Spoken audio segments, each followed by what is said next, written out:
Welcome back to the Blue Door Pub Thunderdome for another Boo with Andy Carlson, Minnesota's 87th Best Daily Podcast. Show about everything and nothing, coming right at you as 5 days a week. Sin Shotgun is Seth Kaplan, executive. No, I got to remember to get the E on the EP.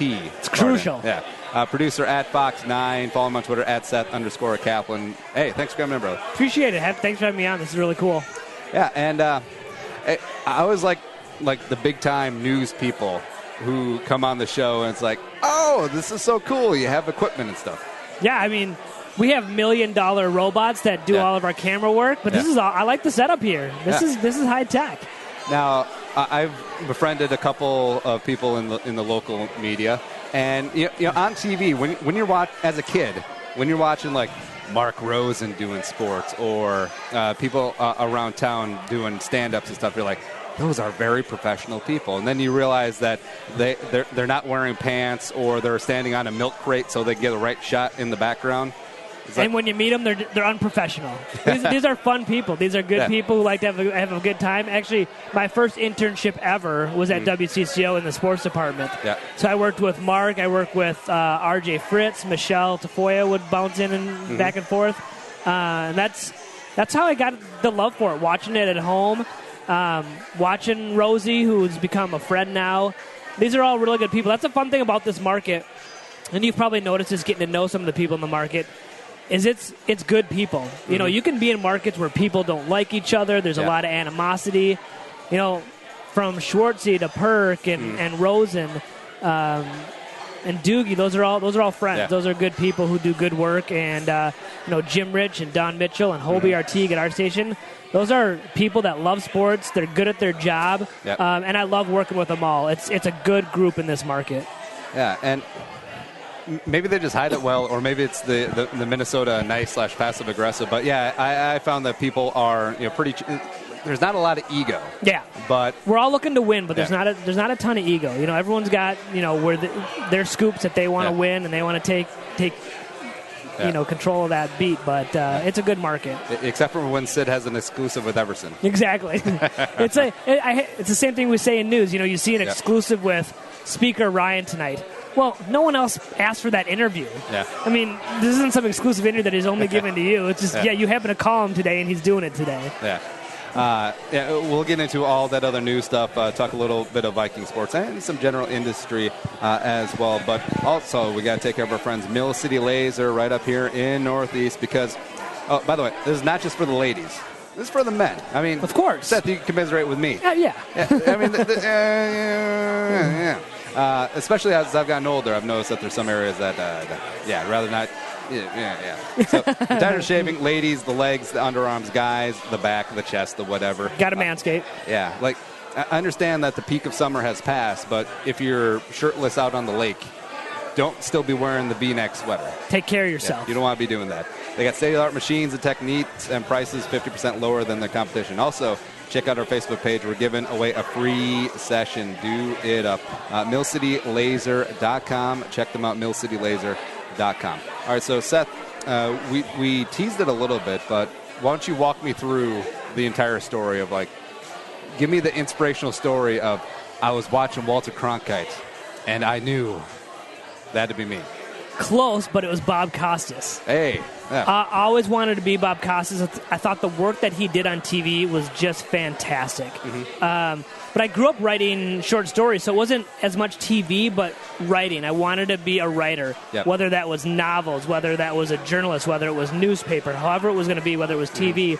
I love writing. And so, we'd take car trips to Chicago. My mom grew up there. That's where her family is.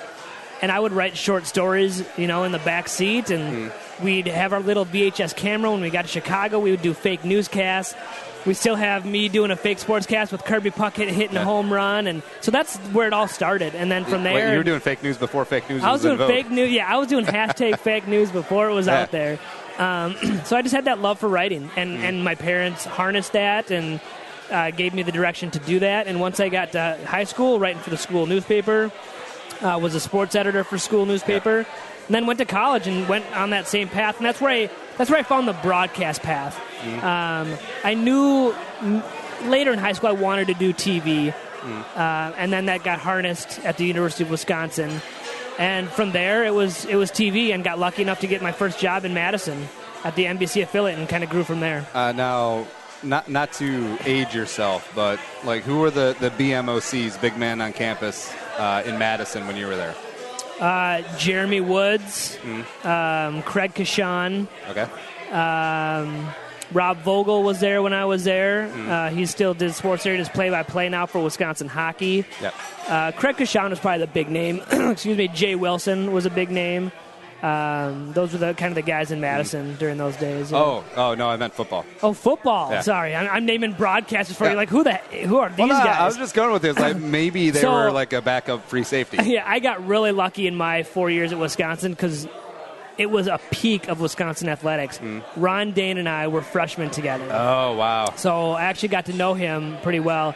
Aaron Gibson was the big offensive lineman who had a little bit of a sniff in it with the Lions in the NFL. He was the first, 400-pounder, Gibby legit. was huge, and he was in my freshman dorm. You get on the elevator with him, and it would just be me and him that could get on the elevator. So Dane Gibson, Jim Leonard, who was a walk-on at Wisconsin, who found a name for himself and is now back on the coaching staff there, but had a great career at the Jets. He's a coordinator, isn't he? Yeah. Wow. Yeah. But he was a walk-on. He was a Wisconsin guy who walked on, and Barry Alvarez brought him on and made a name for himself there. So those were the main guys. That's my time frame. Around there, yeah. Rose Bowls, 99 and 2000 back-to-back Rose Bowls. Yeah, minor details. Yeah. But, all right, so checking out this Badger Talk real quick. But Ron Dane was a bad man, back in the day. He legit earned every single yard of that rushing record. Incredible. Yeah. I've never seen any running back to this day drag defensive players like he did. Those legs were constantly in motion. Yep. Those thighs were the size of my waist. He moved. He was a truck. But he wasn't just a truck. He was probably a 4.6 40 truck. The guy had speed to go along with it. Yeah. Short, low center of gravity. The guy was a beast. I don't think. I mean, Ricky Williams kind of in that mold, but man, I don't think we'll see something built like that. Yeah. Right now, they would have made him a fullback. Even though that's sort of dying. Yeah, that's dying as well. Yeah. What people don't really understand about football players, but if you get up close to them, you see that. Yeah, they're 350 in the program. They're probably walking around at 360, but they can still dunk a basketball. We're talking about legit 1% of the 1% athletes on this planet, and there's a big difference between NFL 360 pounder and Old Country Buffet 360 pounder. Yeah, these guys are jumping 35-inch verticals at insane weights. Yeah. These are premier athletes, and as you've seen and I've seen getting close to these guys at training camp, or whether it's reporting on them and being with them in the locker room, just look at these guys' legs. Yeah. I mean, they're horses, and they are training their bodies in a way where they can jump 35 inches and they can run someone over, and it's an impressive skill that these guys have. Smooth segue back to impressive skills, so the writing. I remember what Dan Patrick was always talking about when he decided to get into broadcasting. It's everyone asks, "Oh, dude, I want to be on SportsCenter. What advice do you have for me?" You have to love writing. And at the time, I didn't really understand it, but then you remember these guys will write a script for an hour-long program every single night, because it's not like they're up there, shooting off the cuff. Right. And watching Oberman Patrick SportsCenter from back in the day, that is fantastic broadcast writing. Mm-hmm. And it's so different from print writing. I mean, if you looked at some of our scripts, you'd ask yourself, is this English? We're not writing in complete sentences. Yeah. We know how our anchors talk, so we're writing to our anchors and how we want to be conversational. That's our goal on TV, is to be conversational. We don't want to be like we're preaching to you at home and talking all official talk and how police talk when we go to a press conference. We want to talk like me and you are having a conversation. Yeah. When we write a script and when I'm mentoring young producers, I want them to look at scripts, read it out loud, and ask themselves, is that how you would write, or is that how you would talk if you were talking to a friend? Probably not. So we got to be more conversational. It's very different from that formality that you see in print writing, and Patrick and Oberman kind of brought that to the forefront, especially in sports broadcasting. Yeah. And especially now, since, this is a 4 local news affiliate station town, and there's so many other outlets with the internet, I feel like what will set a station apart is the personality factor. If you like the person delivering you the news, the news actually doesn't matter, but you're tuning in for the personalities that you want to feel like yeah, you're enjoying your morning coffee with these nice people every single morning. Yeah, I mean, content is king, and your personalities are a close second. We're being invited into people's family rooms, and we've got to be personable. We've got to be part of the community. We've got to be out there doing charitable work. It's, the state fair. The state fair for us is like the Super Bowl. That's your chance to interact with 1 million people and show them that, hey, the people that are on air they're just like you and me. They're just delivering you the news. But that's a huge part of it is personality driven. People, when they know where I work, they say, oh, Ian Leonard, Randy Meyer, Kelsey Carlson, Jeff Passel. I mean, that's the first thing that comes to their mind. And we're really lucky right now to have fantastic people on air. It's the best group I've ever worked with. And you can't say that in a lot of TV stations. There's a lot of egos. There's a lot of people who need to be massaged. And we don't have that right now. And I can't tell you how nice that is to work with a group like that. Yeah, because you got to think, like, this industry of being on camera attracts a lot of narcissists, a lot of difficult people to work with. And the whole Ron Burgundy whole thing of, like, he only reads what's on the prompter and is very vain. I mean, I'm sure that happens, but the vibe I get from a lot of people in the local market is, like, they're pros. They like where they are. This is a destination market. Exactly. This isn't a stepping stone. And they're comfortable in their own skin. Like, they don't feel like they have to fight off the dogs every day. Yeah, and I think you put it perfectly. It's a destination market, and they want to make a name for themselves here. Randy Meyer was here, went to MSNBC, came back. Passel was here, went to Denver, came back. So a lot of people see this as a market where they can finish their career. And I think that's what people here admire, too, is that we've got Minnesotans who are giving you the news. People that not only care about the community because they have families here, but this is where they grew up and where they're going to stay. And we care about the news that we're bringing you every night. And it's a random question.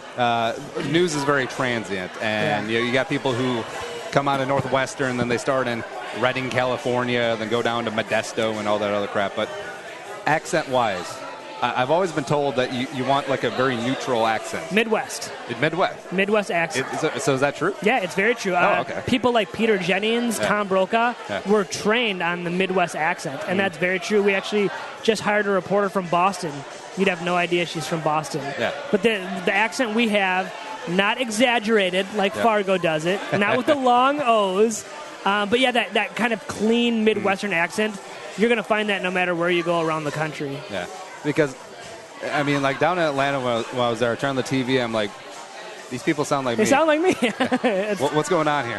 How come they're not asking me if I want some sweet tea? Y'all want some sweet tea? Sweet tea? Everything's very enunciated, which is, I think, is why broadcast general managers and news directors like that clean Midwestern accent. We've got that enunciation that you might not have on the East Coast, Southern, or even the West Coast. All right, so any inclination to be an on-air, or were you always loved being behind the scenes? Yeah, so I started out doing on-air work, and in Madison I did some on-air reporting. But I found myself, when I took on my first producer role, I loved having my hands in everything. Being able to form that newscast, being able to mold it the way that I see fit. And when you're on air, you have one story a day if you're a reporter. And if you don't like that story, that's kind of a bad way to spend your 9-10 hours a day. But I really like molding the newscast and having my hands in that entire product. And I'm a big team guy. I've always been involved in team sports, love the mentality of teams. And newscasts truly are a team effort, from editors, photographers, reporters, engineers, master control, directors, producers, anchors, reporters. If you're not all on the same page, you're going to see that on air. And we're going to have a major screw-up that you're going to see and you're going to notice. So it really is that team atmosphere. And you got to be on the same page or you're in trouble. How heavy is the standard television camera? So back in the day, they used to be tied into umbilical cords. This is I'm talking like 70s, 80s, early 90s. Those weighed 30, 40 pounds. They've gotten lighter. Our cameras, they're $50,000 cameras that probably weigh 20 pounds. But a lot of stations now, some in our market, are going to handheld cameras that probably weigh only 4 or 5 pounds. We have a couple of those for investigative work and other things like that. But yeah, they're about 20 pounds, and the tripod's just as heavy. And that's when I worked in sports, and I was at Winter Park all the time. You got your photographer who carries a camera, and then me or the on-air person carries a tripod, and lift that thing up on your shoulder, and that's a 20 pound. It's a good workout walking to Winter Park from the parking garage. Because not to stereotype the average camera guy, but he's pretty girthy. He looks like the bass player from Smash Mouth or something. Got the goatee, definitely some facial hair. Got a little bit of a belly. Has to have the backwards hat, and also one of the vests that have just like pockets. Yeah, the fishing lure vest. So you got stuff to go in. Got a battery here, got a microphone here. No, he looks like an extra from the next Jurassic Park movie where you're like, you know that dude's getting eaten first. And it's funny, I ran into one of our photographers today who went through some wrist surgery. But, these guys, after 30 years in the business, you're going to have different ailments, whether it's wrist, back, shoulder. Yeah, you're lugging around a lot of gear. So walk me through a day in the life of the executive. Like when do you start your day? When do you get up, kick the kids out, do all the whole thing, and start forming what the news is going to be, et cetera? So at 1:30 every day, we have an editorial meeting. So we have our management staff in there, producers, reporters, anchors, and that's where we're going through the ideas of the day. Reporters bring in their pitches, producers will have pitches, anchors will have pitches, and then in that room we're deciding what of those pitches we're going to turn into a story that day. And that's the cool thing about our business. We're turning it that day. A lot of times when I'm setting up a story with someone, they're like, so that's going to air tonight? And I'm like, we're going to work quick and we're going to get that on tonight. So at 1:30 we formulate those ideas. We kind of go through other ideas that we've gotten tips from viewers. We get a lot of tips, email, Facebook, Twitter, calls. So we're vetting all those and deciding what we're going to cover that day. After we get out of that meeting, it's formulating our rundown, how you guys are going to see it at home, where stories are going to get placed, who we're going to put on those stories. And then from there, it's a lot of writing. The next 5-6 hours is writing a newscast. My job is less of doing that, which I used to do, and a lot of managing people, talking to reporters, making sure they're on the right path, making sure they're on the right angle, talking to photographers. So that's a lot of my daily, but then overall strategy of the station. Now that I'm in a managerial role, we're looking at the big picture, the global picture, instead of why I got into this business, to write informed newscasts. I don't get to do that as much anymore. I kind of look at the big picture.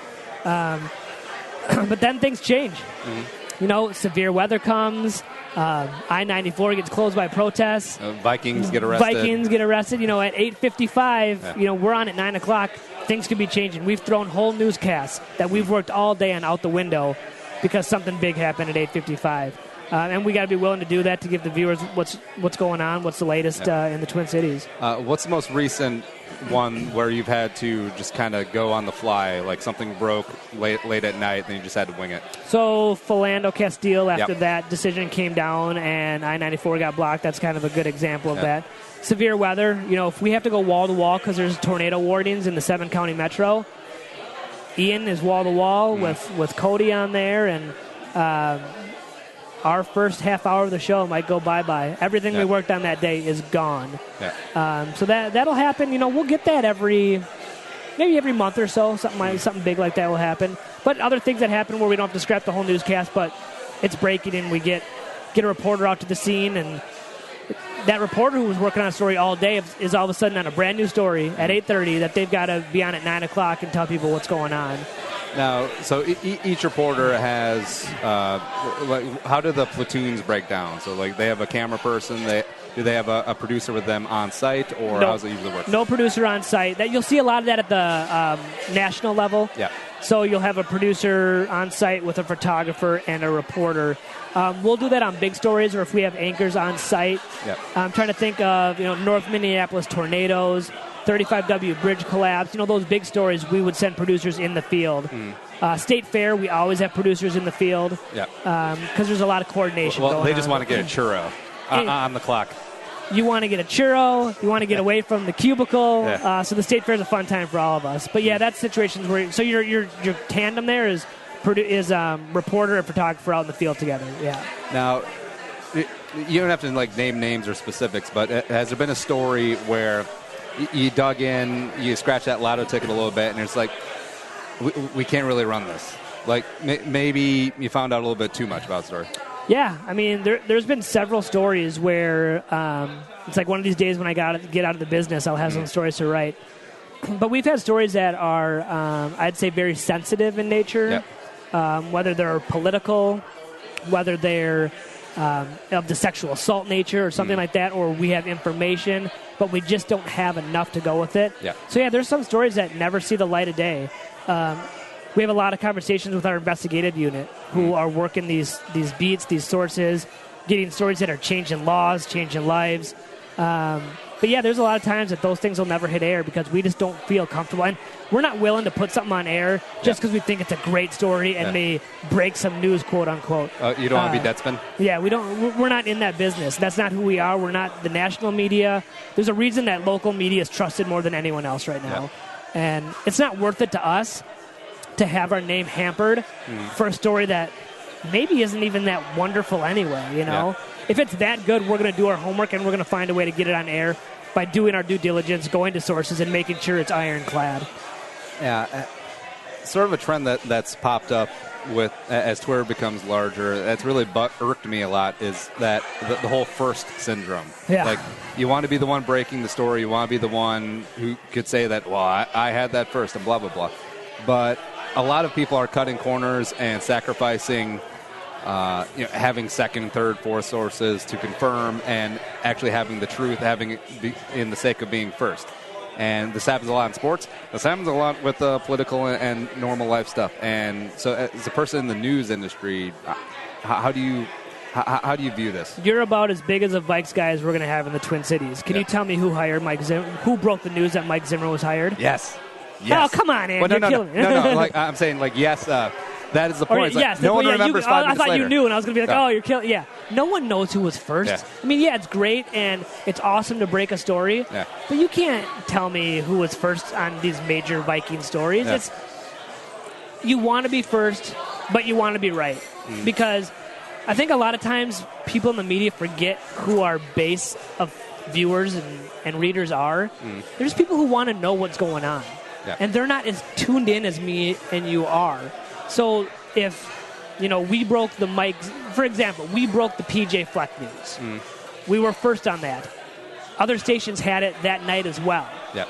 No one's going to know that we broke it. Were we extremely proud that we broke it and we had the sourcing to do that? Yeah, it was awesome.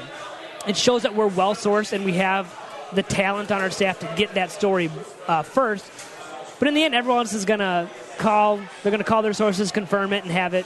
We had it at the top of 9. They all had it in their 1025 sports. Yep. But yeah, and with Twitter, this new thing now is the hat tip to who had it first. And I respect the people that did that. But in the end, you want to be someone like Woj. I mean, we all know who he is. We know he's going to be first. He's fantastic at what he does. And he's built that repertoire. Whether he's first, second, or third, I don't care anymore. I know I can trust him. And in the end, that's what it's about, is knowing that they can trust us because they know that we have the sources to break stories like that. But whether who was first, second, or third, it's a big pissing match between journalists. No, it's like everyone wants to be Woodward and Bernstein, except Deep Throat's talking to everybody. Exactly. He's sending out the same. He's got a group text going. Yeah, I mean, we've had these situations all the time where we're comparing texts with other friends of ours in the business. Yeah. Everyone's got the same similar sources, and I've talked with other journalists in this market, and they're like, "Oh, you got that from so and so." I don't tell them that, but yeah, I probably did. Yeah. We're all working off the same types of sources. Now, not to name names, but is there an instance where a source has burned you? I'll tell you with the PJ Fleck one, we were at 7 o'clock. We weren't sure, and at about 8:45, we got that second independent source. We knew that person didn't know the other person. They were completely. I mean, they might know each other, but they wouldn't have had this information coming from the same original source. But that one is really tough because our first source, we really, really trusted. But did we trust them enough to put our ass on the line? Was it Rob Lowe? Yeah. We did not trust ourselves enough to put our asses on the line for this source. So we really needed that second. And it was 2 hours of sweating this out until we got that second. But I can't think of a time where we really got burned. Because it is old school to say those two independent sources, but if it's a big enough story, we're going to have the two independent sources. Unless I go to my boss and I tell her that one source that I have is so damn good, we've got to be good with what they've given me. But there really hasn't been an instance where we've been eating crow the next day. Yeah. Chad Greenway calls up, hey, man, I'm retiring. We need a second source. Yeah. Put your wife on? I'll be good with that, yeah. Yeah, I need your wife and your children's confirmation on that one. Now, being the news at 9, having a head start on everyone else, what sort of advantage is that? And are there disadvantages? It's a huge advantage. The disadvantage is we get a little less time to work on stuff. Yeah. I know the other stations are having an editorial meeting around the same time we are, so we're at about an hour disadvantage. Yep. We also have a 10 o'clock, so it kind of bleeds right into that. But I can't tell you how many times people tell me, we love your newscast because of its convenience. Yeah. It's a huge factor for a lot of people. People are getting up earlier. Traffic is worse. They just want to get to bed. They've got kids. It's a huge thing for us. And that number that we get at 9 o'clock is huge. I mean, we are the number one newscast in the market at not just comparing 9, but you compare 9s to all the 10s as well. Yep. But we're the number one primetime show at 9 o'clock, too. Hey. We're beating what's on NBC, ABC, and CBS at 9 o'clock. I mean, last night, we get the ratings every morning. So, for example, last night, we got a 3.5 rating. The other 3 networks were averaging a 1.5. Yeah. I mean, that's huge. That people say news is dead. People aren't watching anymore. They're getting it on their phone. But that's, 75,000 households tuning in at 9 o'clock to see what's going on. But, yeah, that 9 o'clock is a huge advantage. Much bigger advantage than any disadvantages I would tell you about. Yeah. And I think there will always be a niche for local news because, like you said, you are very buttoned up about local issues and this, affecting you in the backyard. And also, if you go on to national news, it's just like Donald Trump and click. All right. Yeah, people get enough of it. They know that we're not getting into that. That's not our business. We're not Fox News. We're not MSNBC. We're not CNN. That's not what we do. That's not our bread and butter. And people are smart enough here to know that this is a very educated market. Yeah. Which is a good thing we have going for us. I mean, I think the Twin Cities has more college grads per capita than maybe any other major city. Yeah. So we have a very well-educated... They all work at Starbucks. Yeah, exactly, trying to find a job. But it's an educated market, and we've got that going for us, and we'll always have that going for us. People will watch because they care about their community. Yeah. And they know that that's the news we're going to give them. We're not going to give you politics for an hour and a half. Speaking of politics, dipping into it real quick before the break. I feel with this recent election and then the first 6 months of this, it's that people have been more active in politics than any time in my lifetime. Yeah. I don't know if that's good or bad. Social media definitely plays a hand into the 24-hour news cycle. But what's your stance on journalists who report the news but then also put like their own personal commentary or spin on it? Yeah, I mean, that's a really dicey area right there, and we're very careful of it at our station. Not only do you represent our brand, but you represent yourself. And people need to know that in the end, we're objective journalists. And I've had this happen to me on Twitter. I try and keep it very even keel, but I'll still report on what's going on, and people will think I'm taking sides when I send out that tweet. But I challenge them to watch any one of our newscasts and find me the bias in that newscast. Oh, they will. They can try. Yeah. They can find their bias, but it's not going to be legitimate. Yeah. We work extremely hard on getting both sides of the story. And if my reporter didn't get both sides of the story and she sends me her script at 8:15 and I don't like it, it's not going to hit air. Yeah. We'll pass on it. We're very careful about that, and I can promise people that at least on Fox 9, you're going to get an objective story, and we're not going to take a slant on anything. No journalist got into the business to sway an election. Yeah. I wasn't 18 years old saying, you know what, I'm going to get into politics, or I'm going to get into journalism, and I'm going to change elections because I'm going to take a side, and people are going to listen to me, and they're going to vote. If the liberal media was so entrenched in people's minds, why is the House dominated by Republicans? Why is the Senate held by Republicans? Why does the White House have a Republican president? Liberal elite media is not doing a great job convincing people then. So that whole bias, it's there now with the talking heads on Fox News, MSNBC, and CNN. It's there now. But they found a niche, right? Yeah. Rupert Murdoch found that delivering news to a more conservative base made him a lot of money. I have no problem with that, but people have to realize when they're watching that, that's what it is. That's what MSNBC is. Yep. They found their audience for it, and that's fine, but that's not what we do at all on a local level. I think it's funny. Rupert Murdoch, he's got Fox News, but then he also put on Family Guy, which is definitely way to the left. And Seth MacFarlane always said, well, Rupert Murdoch, he's a businessman first and a Republican second. Yeah. Which he's in it to make money, right? Yeah. So Family Guy's going to make him money. Yeah. It's going to make him money. And just to put a bow on this news bias thing, I feel like a lot of the shows, mainly cable, the ones that are supposed to be commentary, it's sort of the snake eating its own tail, where it's like, we got in this to be journalists, but we get ratings if we play to one side or the other's biases, so let's just push it a little bit more. Oh, we're getting more ratings. Let's push it a little bit more.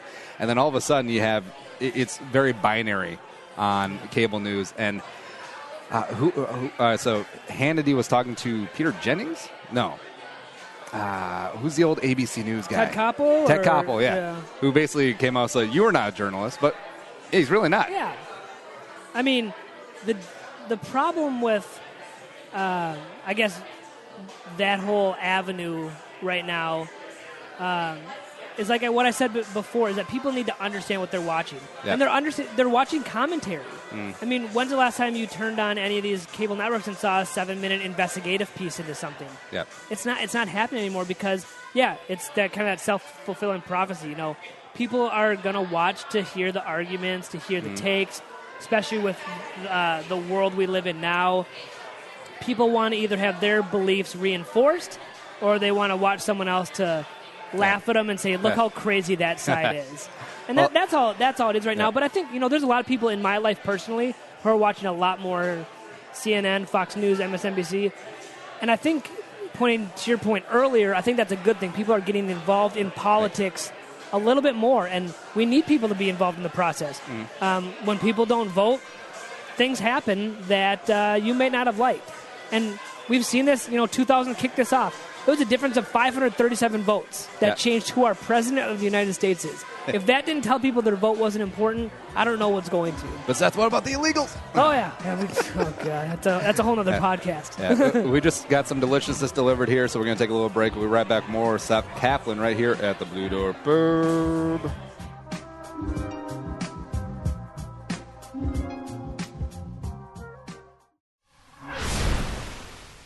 I got a fever, and the only prescription is more Purple for the Win podcast with Andy Carlson. Come to you all off-season long, covering free agency, the draft, OTAs, and then we're on to training camp. Get the show on 1500 ESPN, Podcast One, and the Podcast One app.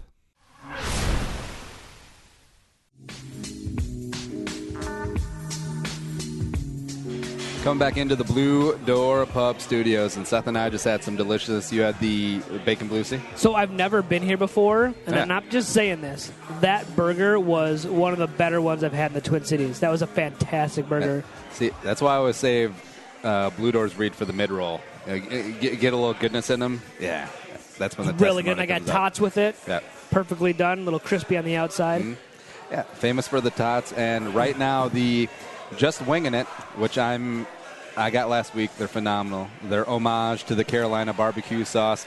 They got the world-famous wings tossed in the Carolina sauce. It's mustardy. It's barbecue-y. It's a little bit of vinegary. It is delicious. Get it at the Blue Door Pub. All three Twin Cities locations. St. Paul, Longfellow, University on Como, thebdp.com. All right, so come back in with Seth Kaplan, EP, at Fox 9. Wanted to dip into a little Fox 9 sports. Yeah. And you covered the Vikings for a number of years. Mm-hmm. Actually, I feel like the era you covered the Vikings was probably the best because of all the storylines that popped up, because you had the Love Boat, you had Favre, you had the dome collapse. Like, you didn't get to cover Keith Millard. No. Or Joey Browner. Those would have been great days. Yeah. But, the media wasn't the media then. Right. Yeah. But what's on your deathbed, 75 years from now? Yes, exactly. What's the one story that you're going to tell your great-great-grandchildren about your time covering the Vikings? Having Brett Favre walk 2 inches from me on his way to the practice field in a red number 4 jersey with a Vikings helmet on his head. Yeah. That was one of the weirder experiences of my life. Growing up a Vikings fan, hating Brett Favre. All of a sudden, he's our guy. We're favorites. I'm in the media, and I've got to cover this and be unbiased and just talk about Brett Favre being here, but jumping up and down like a little kid inside. That moment was utterly fantastic, having that guy walk by you. Now, was cool. Was it like sort of like the Chris Farley bit from SNL? It was like, hey, Brett, remember that game where he threw 4 touchdowns? That was awesome. It's about all we could muster out of our mouth. And Brett, as you probably know, likes to give very long answers to questions. So I think when he was introduced to the media, we got 5 questions in maybe before Bob Hagan came in and said, one more. But yeah, not easy to pick a soundbite for if you're looking for a soundbite for your newscast. Yeah. That's a lot of sound to go through, and Brett is a very slow talker. Oh, he's got that Mississippi drawl. Oh, my God. So we like our soundbites to be in the 15, 20-second range. There were no 15, 20-second Brett Favre soundbites. Also, in idiosyncrasy that Favre always did is, like, he repeated the question to himself. Yep. Like, well, did I really want to come here and be a Minnesota Viking? Of course. Of course. Yeah. And then 10 minutes later, the end of the story. Yeah. But he told a hell of a story. Yeah. He's when he played for the Packers, it was sort of the growing up a Vikings fan, it was the hate, but you also respected, and you sort of like the way that he played the game. And that whole offseason before, as the Packers were punting him, or like they're not going to cut him and let him just sign to the Vikings. They're not going to trade in division, so maybe this dream is over. And then they ship him to the Jets. And I love that proviso in the contract. It's like, hey, Jets, if you trade him to the Vikings, you owe us 2 first-round picks. The poison pill. Yeah. And where did the poison pill all start? Minnesota Vikings. That's right. Steve Hutchinson. Steve Hutchinson. Yeah. I mean, that's where teams started putting in these little stipulations that if this happens or that happens, it's not going to be a good thing for you. But the other moment I'd say is my first time ever in Lambeau was covering a Vikings-Packers Monday Night Football game. Yep. And being on that field with the Monday Night Football crew and seeing those guys walk by, Stuart Scott was there and Mike Tirico. I mean, just seeing these guys, John Gruden, and being on that field. Because my first experience in Lambeau is walking onto the Lambeau turf. Yep. I mean, that's a hell of a first experience. Doing the Lambeau leap after the game when we're on the field an hour and a half after the game has ended. Those are fun memories of being involved in that sports world. I feel like doing the faux Lambeau leap after the game is the Lambeau equivalent of people at the Leaning Tower of Pisa trying to get the picture of trying to hold it up. Or putting the sunset in your hand on the beach in Miami. Yeah, it's got to be done, right? Yeah. And I can imagine like covering that 09 team. Amazing ride. A little bit of sense of destiny is like, this is going to be it. Ford is going to come across the river, bring us to Lombardi, and then ride off into the sunset back to Kiln. Yeah, and I was telling Andy a story during our break there. One moment that I will never forget in my life is sitting in the sports office with Jim Rich. Dawn was covering the game, so she was out in the field, obviously. And there was about 5.5 minutes left in the Vikings-Saints championship game to go to the Super Bowl. And I turned around to Jim, and I said, we're going to the bleeping Super Bowl. And I still remember that moment of thinking, oh, my God, like my father-in-law, who's a diehard Vikings fan, he's finally going to get to see his team in a Super Bowl and maybe win one with how good this team is. And then, obviously, what happened afterwards, and I told you, I honestly don't remember after that. The good and bad thing is, being in this business, I had to get to work right after that game. We had a lot of things, post-game shows, 5, 6, 9, 10 newscasts. So you kind of have to get into the work mode, so you don't have time to really sit there and sulk. But you're also, that's all you're doing is talking Vikings. You don't get to walk away, turn the TV off, and sit in the basement for an hour and sulk. So a really vividly strange experience covering that. I imagine that's the double-edged sword about, we talked earlier about a lot of Minnesotans stay here in the market, report the news, but they grew up fans of the local team. So when something devastating happening, which happens quite a bit in Minnesota sports, it affects you personally. Not like you're from Poughkeepsie. Right. Yeah, and it's tough, but I think, we have really good professionals in this market, but this is also kind of a homer market. Yeah. And we let that sometimes come over on air. There's no secret that we want our teams to do well. Yeah. I mean, we're not wishing them to do poorly. When they do well, we do well. Yeah. We're the home of the Vikings. When they do well, people are going to watch us and then watch our other programming. So there's no secret that we want them to do well. We're not openly rah-rah. There's no clapping in the press box type of thing. But we're still going to give you the story. When they're bad, we're going to tell you they're bad. We're not going to sugarcoat it. The Vikings are weird. I feel like this is the way it is with the majority of NFL teams. Like, for the news coverage, it's better to be 3-13 or 13-3 rather than 7-9. Yeah, you don't want to be forgotten about. Yeah, because when the team's bad, you still get coverage because, like, how bad can it get? And we sort of got gallows humor here in Minnesota. And it's like, oh, so who's up in the draft? Twins got a lot of coverage last year, didn't they? And it was the worst season in franchise history. Yeah. But yeah, when you win 79 games and you're just kind of bleh. Yeah, I mean, we're not going to cover a team that's 8 games out. But when they're sitting 2.5 games out right now, we're live at Target Field and we're telling stories about what's going on. Which I feel like, say, some miracle, the Vikings make it to the Super Bowl this year.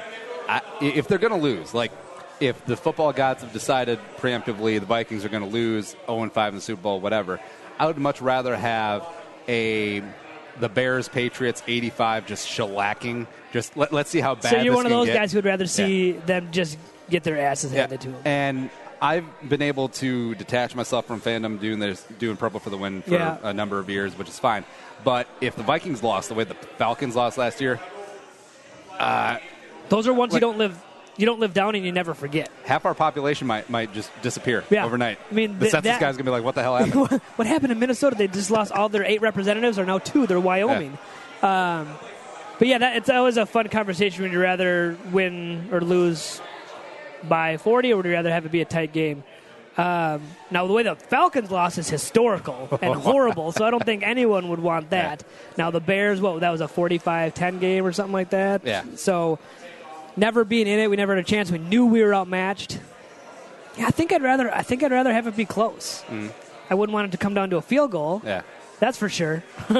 But, man, like that Falcons, because the Falcons have never won a Super Bowl. They've been twice. No, once before. Once before in 98, yeah.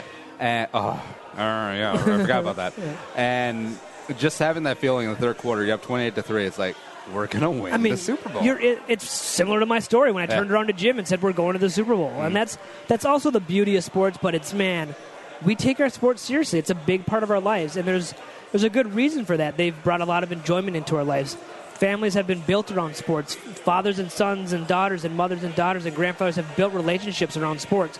And I try and explain that to people a lot of times when they're like, oh, my God, you're like so wrapped up in sports. Who cares? And I actually wrote a piece that I was really proud of when the Vikings were looking for their new stadium called It's Not About Dollars and Cents. And it was about growing up with my brothers watching Viking games. And the fact my father-in-law was late to his own wedding because it was a 1970 NFC Championship, and he didn't want to miss the end of the game. Yeah. And that he's built that relationship with his kids, and I want to build that with mine. It's not all about dollars and cents. It's about that relationship that you can build over sports. Now, I will say, since having kids, I don't get as devastated after losses. A lot of things have been put into perspective for me, and I'm not going to go sit and sulk for a whole day or let it ruin my Monday. That doesn't happen anymore. Yeah. I realize what's important to me, that this is entertainment, it's fun. But, man, the way the Falcons lost, that sticks with you for a lifetime, no matter how big of a fan you are. Or like that Blair Walsh miss. Like, I know a lot of people, and we've seen the YouTube compilations of people just freaking out, swearing, throwing stuff, breaking TVs and stuff. And I was thinking back, like, even in 98, even in 09, even, like, when the Vikings lost terribly when I was a kid, it just, like, I never had that gene where it affected, like, don't get too high, too low. That's always my advice to fans. But yeah, after Blair Walsh missed that kick, I was like, damn it, I have to rewrite the show. Yeah, I got to redo everything. Yeah, I mean, that's kind of the first loss for this new generation of Vikings fans that, kind of that younger, I'd say, the teens to getting into college now. They might have remembered the Favre Saints 09, but they got a taste of what we went through in 98 and 09 and what our mothers and fathers and grandparents went through, in the 60s and 70s. And it's like checking out sedimentary rock or rings on an oak tree. Ice ages. Of which, what is your most devastating Vikings moment? Because I wasn't alive for any of the Super Bowls. Right. But you check with the old Vikings fans, like, well, the Drew Pearson push-off or the loss down in Rice Stadium or Tulane in the Super Bowl. Exactly. I'm just like, this does not resonate with me. It's like, well, don't you remember in '64 the botched snap between Tingelhoff and Tarkton? No, I do not. I don't think my parents remember that. No one remembers that. But, yeah, the Pearson one, oh, my God. It's like every time there's a push-off in an NFL game, we have to hashtag Pearson or something like that. Let's move on, everyone. Yeah, I do kind of like that. My daughter's worst memory so far is, well, it's going to be Teddy. Yeah. If she's 2, that would be right in the wheelhouse. She gets a fresh slate. Yeah, we're kind of good to go. What do you think about Teddy quickly for this season? I think he's going to start on the pup. And I think if Bradford plays as well as he did last year with an actual O-line and running game, it's going to be tough to take the job away from him. And if Teddy has his knee back to where it's supposed to be, his contract tolling thing is still pretty murky. Right, because 2018 changes based on if he's pup for the entire year, correct? Well, as it's written, if he's on the pup for the first 6 games, and since the Vikings have a mid-season bye, that if he's on the pup, that would mean his contract would toll. That's what I got from reading the language. But the smarter people and I have interpreted that the NFLPA is going to open up a fight and that whole thing. So we'll see what actually happens. It's like service time with pitchers. The whole debate with who was it coming up for the Cubs? Chris Bryant. They waited on Chris Bryant's time a little bit later so that his service time wouldn't kick in, and that's when you get the PAs jumping in saying, "Hey, wait a second, you can't keep doing this to our union members." Yeah, but barring Sam taking a step back or getting hurt. So you think the Vikings maybe would pull the trigger if Sam wasn't where he was last year? You think they would risk that to put Teddy in mid-season if they were, let's say, 3-3 or not 1-5? I think they would take a shot. But if Bradford plays like he did last year, he has best season of his career. Right. He's still 30, or he's going to be 30, one of the two. The Viking, you got to think, if you take away peak Teddy towards the end of 2014, a little bit of 2015, and Favre, Bradford's the best quarterback the Vikings have had in a decade. Yep, by far. And you can't sneeze at that, and you sort of have to love the one that you're with, even though I'm a big supporter of Teddy. He's beloved in the local market. Yeah. But if Bradford plays like he did last year, you have to give him the extension. You have to give him security. Yeah. And Teddy can't be the backup. Yeah. And I know this is looking way too far ahead, but that 2018 draft for quarterbacks is pretty juicy. What do you do at that point, you know? It's a lot of tough questions for this franchise when it comes to Teddy. Yeah. I did a whole video today about what's going to happen with Taylor Heineke. Oh, yeah. I like the kid's game. Of course, jump from FCS to the NFL, it's a big leap. But if he didn't put his foot through that door and he had a solid camp like he did his rookie year, what would have happened? I don't think we trade for Bradford. Because I think he wins the QB2 job, and then history is completely different. Yeah, and you just pop him in there instead of looking for a signing, Yeah, he could have Kurt Warnered this mother last year. Oh, my God, would that have been a story? Yeah. But your 2 cents on Teddy. So I kind of feel like from what I've heard from people who I trust and are tied in, I don't think that knee's in great shape. And I don't know if it's worth putting him out there in week 7, week 8, week 9 when he's the future of your franchise. If you believe he's the future franchise. If you don't think he is, I mean, that's a whole other thing. But I truly do believe they see him as their long-term quarterback. I don't see... I love to weigh risk-reward in a lot of things, whether it's my work life, personal life, talking sports. The risk outweighs the reward 10-1 in my mind. I don't think there's a ton of reward in putting Teddy in there in week 7, and I think your risk is enormous.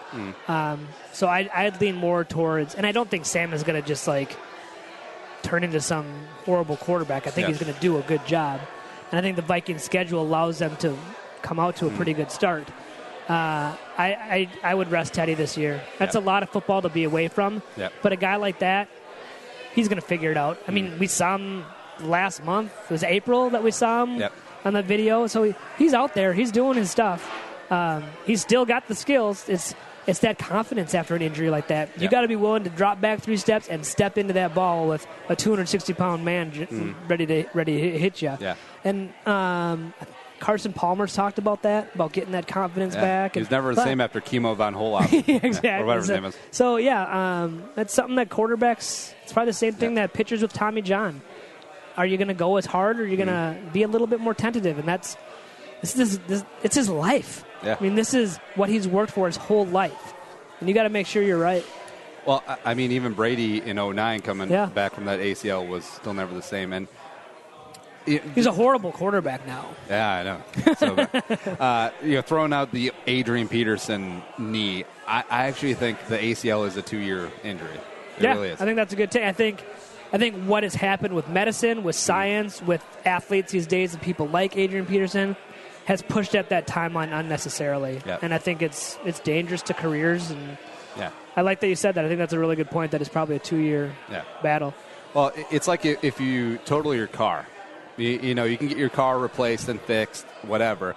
But next time you get into that car, you're not going to be exactly the same. You're going to be a little bit hesitant. And it's actually a great analogy. Yeah. I mean, I got rear-ended in Madison probably 15 years ago. And I don't do this all the time by any means. I probably don't even do it 25% of the time. But if I come to a stoplight that's got a really long drag behind it, I'm looking in my rearview mirror, and sometimes I'm even inching forward a little bit. Like you feel you're still ready for that impact that you'll never forget from getting your bell rung. Yep. All right, so right now, if you had to bet a crisp $100 bill, who is the Vikings starting quarterback Week 1, 2019? Teddy Bridgewater. Ooh. Yeah, I'd go with it. I don't think Sam's going to have the kind of year that's going to blow the front office out of the water. I think he's going to do a really good job. Yep. He's going to lead this team well. He's going to be proficient and efficient. But I don't think he's going to do anything that they're going to say Teddy doesn't deserve to start Week 1 of that season. I like it. We're playing the long game. Yeah, you got to play the long game in this sport. And I like it. Say Sam plays middling, and they give him a franchise tag, which would still put him in the middle of the pack of quarterback pay whatever. And Teddy's contract does toll. Just have him duke it out, Thunderdome style in 2018. Why not? Yeah. Let's see who's better. It'd be nice to have a good quarterback competition where both guys are good, as opposed to Farad versus T-Jack. Yeah, exactly. I mean, we're going to get to see in 2018 what Teddy's made out of. So that could tell the story right there. All right, switching gears real fast. 2 topics I want to hit on, then we'll get you out of here. So it's been just over a year, the Philando Castile and Geronimo Yanez story. What was it like when that story was breaking? So that was July 6, 2016, I believe. I'm working that night, and like many other nights, we hear of a shooting. You don't think too much of it at first. You want to get some more details on it. You could do, we have Shot Spotter in Minneapolis, which tells police and people listening to scanners, which we do. It's a great party app, too. Yeah, Shot Spotter. It tells you where the shots are. And so we're not thinking much of it. It happens quite often. And then you hear OIS, which is officer-involved shooting. Now your interest is piqued a lot more. And then you start listening to the scanner traffic, and you can tell by the tone of the voice and the people that are talking, the way that dispatch is talking to their officers and getting an ambulance there and all that. We get a crew out there right away, and honestly, that night, we don't know a ton. I mean, we don't know the extent of it. Diamond Reynolds' Facebook Live is starting to come out. We're starting to get more of that.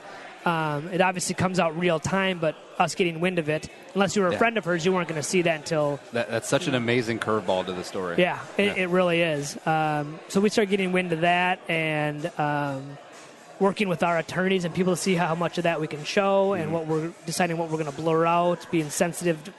This is a very new story. Yep. So that night is, just kind of getting the facts. There's not a ton. It happened later at night, so we were probably in the newscast maybe. I'm not sure what exactly the time, but I know it was light out. So it was probably, 6 to 9 type of time frame. But the next day is really when we go into this mode of, like we were talking about earlier, of wall-to-wall coverage, of finding out what happened, putting every single one of the reporters on that story to get every angle we need to cover. That was your version of the CNN missing plane. Yeah, except for it didn't go on for 6 months. Well, this did go on for a long time, but I mean, those are nights you don't forget. It's the reason I remember the date. I remember exactly what we were doing. And they shake you. Watching when that dash cam video came out, I still remember sitting in, not still remember, it wasn't that long ago. But we're all on our computers in the newsroom watching it, and we're cringing. Yeah. It's very difficult to watch. And that was after the verdict. And that's after the verdict, One of the toughest moments I've ever gone through in my life is I was in the control room for 5 hours as Danny Heinrich gave blow-by-blow details of how he murdered an 11-year-old boy, Jacob Wetterling.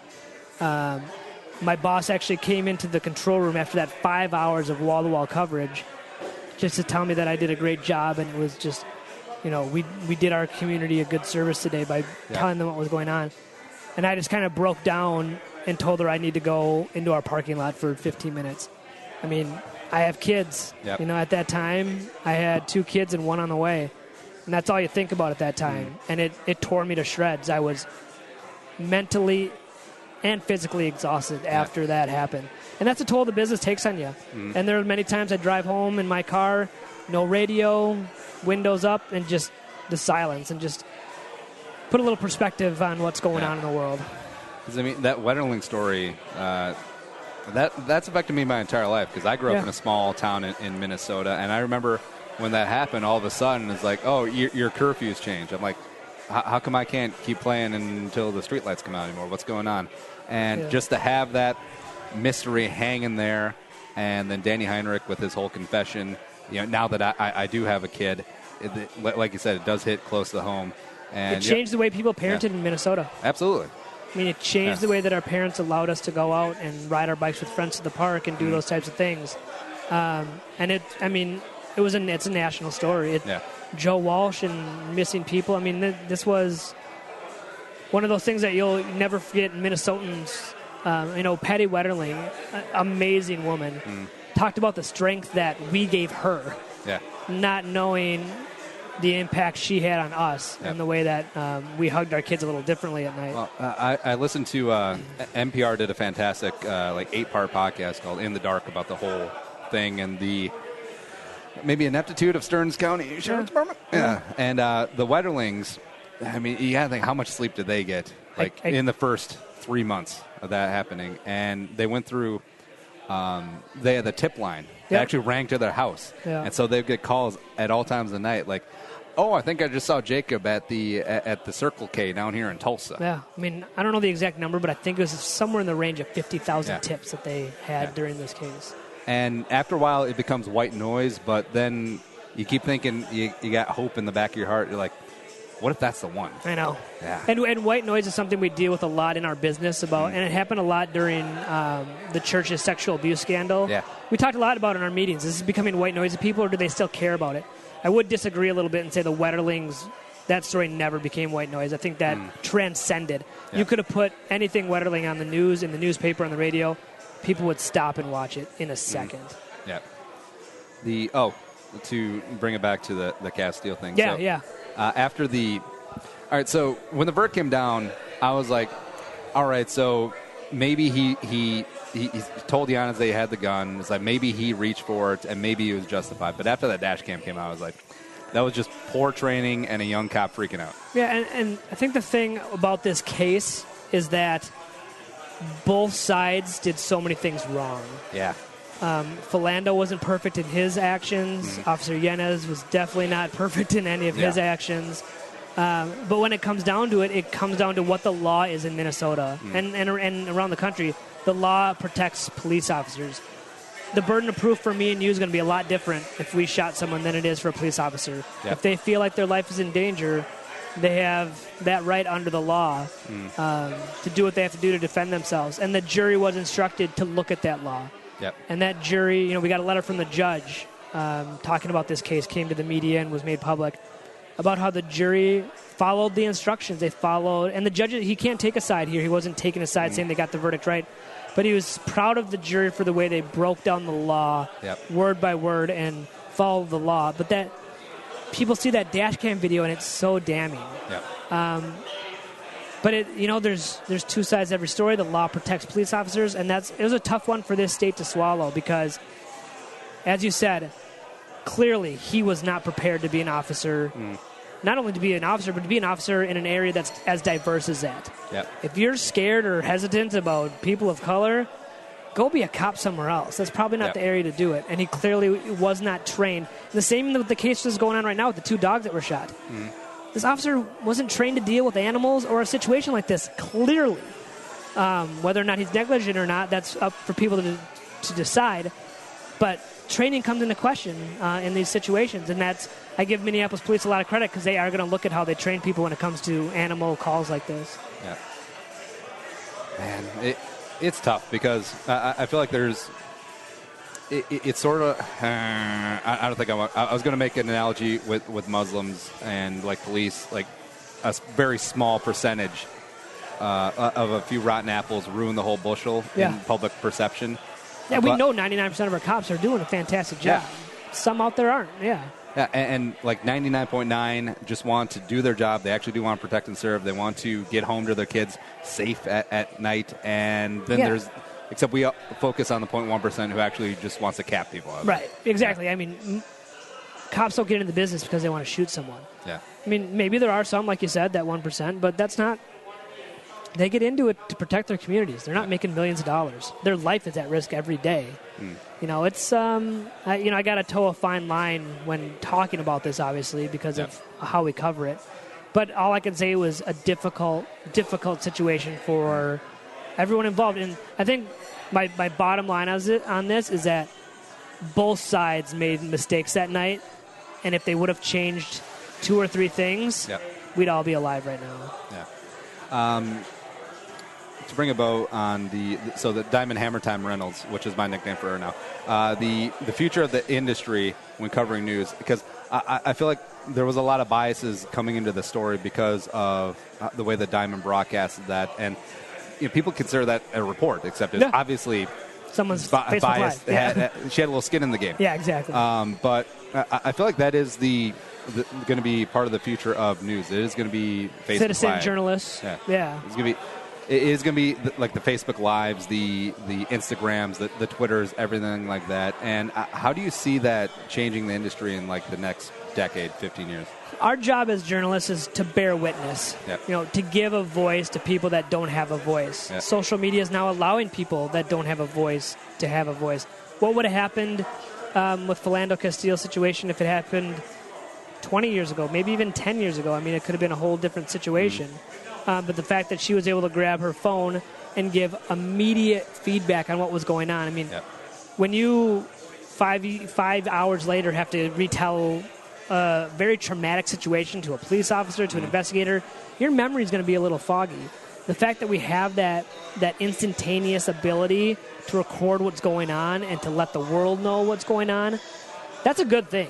I mean, that's not going to hurt journalism in any way. It's just going to give us another tool to tell a story.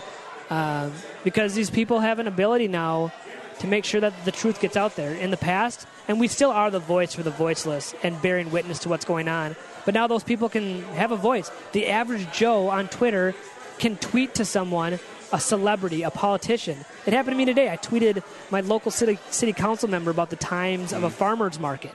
And they're looking at now putting maybe a different time on the farmer's market. You can enact real change now in social media, and I think that's only a good thing. And do you think that it's a requirement now of journalists, reporters, anchors to be active on social media, or do you think there's still a spot where the person can be just completely checked out online? I think you need to engage with your community. And I think probably me and you are in a little different world. And I had this conversation on Twitter the other day about if you could give up Twitter, Facebook, or Instagram, which one would you give up? Well, everyone on Twitter was like, oh, I'd get rid of Facebook. And I put it on Facebook. Everyone said I'd get rid of Twitter. But you got to remember, Twitter isn't that big. And I think my line was something like, it said how Twitter isn't growing as fast as other social medias, and still only 24% of people that use social media use Twitter. And I said something like the cool people don't think they're as cool as they think they are. Which we're in our own little bubble. We're in a little echo chamber. I mean, people know me and you now because of Twitter, and that's fantastic. I mean, putting your brand out there, getting to do podcasts like this and talking Vikings, that's an awesome thing.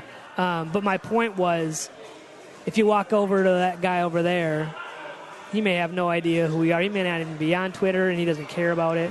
But social media, it's a fantastic thing, but we also got to remember that it's not everyone's doing it.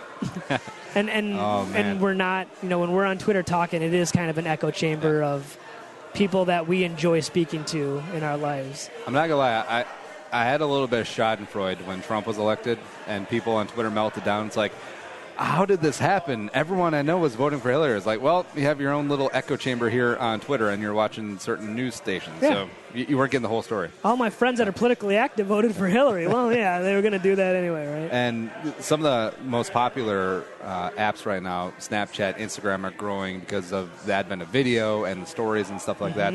And so you're the writer. and tangentially related to Fox Sports. What's your take on them basically liquidating the digital writing staff and moving towards video? So I am not too sure I understand that, because right now if I were to go onto a website and click on their video and saw that it was 3.5 minutes long, I'm probably not watching. And I'm of the older avenue of social media users. You think a 24-year-old kid's going to watch that 4.5-minute video? Hell no. Oh, by the way, all their in-house players suck because you have to press play like 5 times, then you have to sit through a mandatory 30-second thing. Just embed YouTube videos, people. Yeah, I mean, actually, the best thing I saw advertising-wise, another tangent, they gave me like 20 seconds of video and then popped the ad for 50 seconds in the middle of the video at a point where I knew I didn't want to stop because I wanted to see the end. But yeah, I think video is key. It's crucial. It's what we do. We're the ones who can do it the best. We get worried about if the paper's going to get into it or if the radio's going to get into video. No one can do video better than us. We are set up to do it. We've invested millions of dollars and decades of time into it, so you're not going to jump into it and beat us on video. So video is crucial to what we do, and we realize that minute 30 videos are kind of where it's at. But I'm not going to go on to these websites and watch a 4-minute video, but I will click to read your article where I can kind of skim through it in 2 minutes. Going strictly to video, I don't think that's a viable option. You got to have some text to go along with it. I think we're too busy. Which is why I think people really like Twitter, because you can get everything in 140 characters, move on. Well, and back to your engagement, I don't know if I really answered the question, but you've got to engage in social media.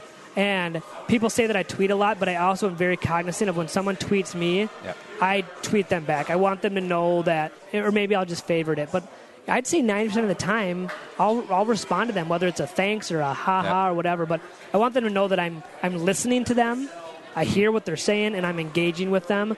Because if you're doing social media and you're just tweeting and not engaging with people and not listening, you're doing it totally wrong. And that's why a lot of people, especially in our business, their tweets are promoting themselves constantly.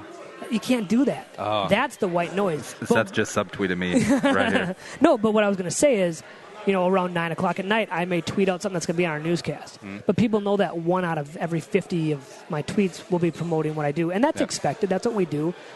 But you engage people. You have content. You're allowed to promote yourself. Twitter is a promotional tool. It's a brand tool. I like starting fires, like saying golf is an activity. I saw that one today. That was a real good one. Golf, I'd say it's a sport. But shoot, I wish I could remember this. Someone had a comment on your thread that I thought was really good. I think anything... the rule of 10,000 hours. It's a famous book. Malcolm Gladwell. Yeah, do anything for 10,000 hours and you'll become an expert at it. And a guy tried it with golf, and he got really good. I think he got down to like a 1 or 2 handicap. I don't know if he ever finished it. But I think golf is one of those things where if me and you, for the next 5 years, golfed every day, we would still have no chance of being on tour. So to me, when you got that kind of skill, and NASCAR, I'm not a NASCAR guy at all, but anyone who says it's not a sport, I want you to go sit in one of those cars, steering that steering wheel at 180 miles per hour for 4 hours, and tell me how many times you puked, how many times you would have passed out. You got to be in pretty good shape to do that. I mean, and being athletic and being a sport are, I know, two different things, but maybe I have a looser definition of what a sport is. But I think when you're doing something, now NASCAR I'd probably differ. I'd say if me and you did that every day for 5 years, we'd probably be pretty good. I'd be looking for the blinker the entire time. I had this conversation with my brother who was a coxswain on a rowing team, and I had the debate with him. They're the people in the boat that steer it and tell you to row. They keep you all in sync. They're very crucial to a boat. Without a coxswain, you're all over the place. You're not in time. So they're like a head coach. But I had a debate with him about if I was a coxswain for 6 straight months, every day with the best team, I could be on the U.S. Olympic team. He said I couldn't. I still believe I could learn the skills necessary in 6 months to keep a boat in sync. Yeah. So not a sport to be the coxswain. To be the guy rowing, though, sport. Yeah, I think I have to suss this out a little bit because there's sports, there's skills, there's activities. Yeah. And I'm having a tough time to find it because you mentioned NASCAR. I think that's more of a skill. Yeah. And you look at like poker, that's a mind sport. Right. And like if you're in a cash game with $1 million on the line, there's an element of skill there. But there's way too much luck in that to be a sport. Yeah, I don't call that a sport. Not a ton of luck in sport. Yeah. And in golf, I mean. Yeah. If luck plays a high percentage of it, I would say activity. Yeah. Well, like, what do you think horse racing is? That's a good one. I mean, jockeys again. It's the activity of kings. I would still say if I was of that weight and stature to be a jockey and you gave me 6 months of training to do that, I could probably race a horse into the top 5, I would think, depending on, you and I are both similar height. We could probably be jockeys. Yeah. I mean, we just sneak into Canterbury. We'd have to lose a couple LBSs, though. Well, the PA at Canterbury is like, and Kaplan and Carlson's horses come in last again. They are not moving. Oh, and one of their legs just broke. What's coming up from you? What should people be looking for Fox 9 News? Yeah, I mean, we're doing a lot of good investigative work. We've got some stories in the pipeline that are going to be really interesting. Summer's a little slower for us, but as we get into Vikings season, ton of Vikings from us. We're the home of the Vikings. You got Vikings Game Day Live at 10 a.m. on Sundays. That comes before the big Fox show at 11. We've got 5 post-game shows with Jim Rich. This year has guys like Tyrone Carter and Ron Johnson on. Hobie Artigue, Ron Johnson, Pete Bursich, Ben Lieber do our pregame show. What's Hobie short for? Hobadias. No, he's Hobie. It's just Hobie. Oh, is it? Yep. Oh. Just Hobie. You almost had me with the Hobadias. Yeah. I could have bought into that. He is a Southern guy. He's super Cajun. He's from Brett Favre territory. Yeah. So a lot of Vikings. College football is coming to Fox more, I should say, this season, especially the Big Ten. Yeah. So you're going to see a lot of Big Ten on Fox. And, we should have some big announcements in the college football realm as well. It's a lot of things going on, but yeah, I mean, we're your home for the Vikings. You're not going to get better Vikings coverage anywhere. Ooh, PJ Fleck is going to finally beat the Badgers. That will not happen. I don't think that's going to happen for quite some time. And even they'll tell you over there, they're waiting about 2-3 years until they realize that there might be a player in the Big Ten. I'm a Badger guy, but man, PJ Fleck excites me. That's a hell of a hire right there. If he doesn't get you excited for your college football team, it's time to stop watching college football. No, if he wasn't involved in football, he'd be doing motivational seminars down at the airport Radisson. I mean, 18-year-old, and he comes into my living room and gives me his shtick. Yeah. Where do I sign? Yeah. It's like, I can see how we got a super hot wife. It's just like, I want to know. I want to know, like, what game he was laying down, like, what that first opening salvo was. Oh, sure, that'd be good. Yeah, and it's funny, when I worked in Chicago, Don Mitchell and I actually worked in Chicago together. When he was at NIU, Northern Illinois, and he got signed by the 49ers, we had him on our sports show that we did at night. Yeah. And so we have video of him from, like, early 2000s, right out of school, doing a 1-hour show with Don Mitchell. Spiky, bleach blonde hair. He looks like the lead singer of The Offspring. Oh, yeah.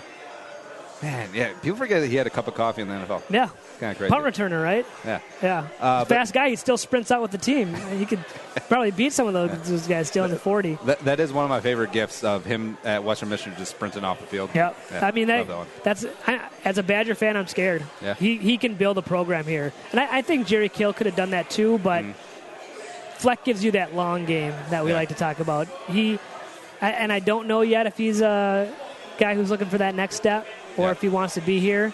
I think guys like Patino probably looking for that next big step. I don't see Patino being here long term. I've been waiting for him to move. I know. I think Fleck, though, could be a long game here. I think he could build a real program here, a la what Wisconsin and Alvarez did in the 90s. Except someone needs to take over after Zimmer's other eye falls out. Oh, God. Start those rumors right now. Yeah. Give Seth a follow on Twitter at Seth_Kaplan, Fox 9 News. Thanks for coming in. This has been long overdue. Thanks, Andy. This is great. Blue Door Pub, you guys are awesome. Thanks for having us. Ooh, and also, Seth, do you like coffee? I'm not. I've never had a single cup of coffee in my life and don't even like the smell. This is not a smooth segue. Bad Larry's hard. Ooh. No, go ahead. Bad Larry's cold, hard coffee, the official drink of summer. The first ever boozy coffee. They put booze. Boozy coffee. Now that could change things. So my mom and dad and my wife are all huge coffee drinkers. Yeah. So now I've got an idea for them for a gift. Hey, there you go. Just pop into the house with a 4-pack of these things, 6% ABV, slightly sweet. Here's what I like doing. you take a little bit of the generic Irish cream, since I can't use the brand name in this one, and then a little bit of that, a couple ice cubes, the Bad Larry's right on top. Yeah, I'd give that a shot. So good. Perfect for brunch and the tailgate for the football season coming up. DrinkBadLarry.com. Get at Total Wine and other great local liquor stores here in the Twin Cities area. But Seth, appreciate you coming on. Thanks, Andy. This is fun. Good show on iTunes, Stitcher, iHeartRadio. Thanks, producer Allie Jerome Sorensen, for making me not sound so stupid today. But for Seth, I'm Andy Carlson saying, and Young, sayonara, and bye-bye. We'll talk to you tomorrow.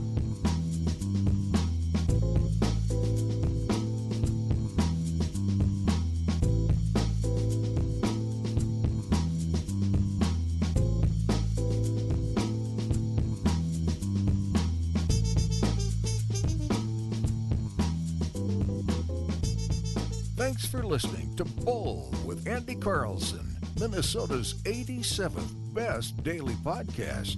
Download the show on iTunes. Everyone's middle name is Jerome.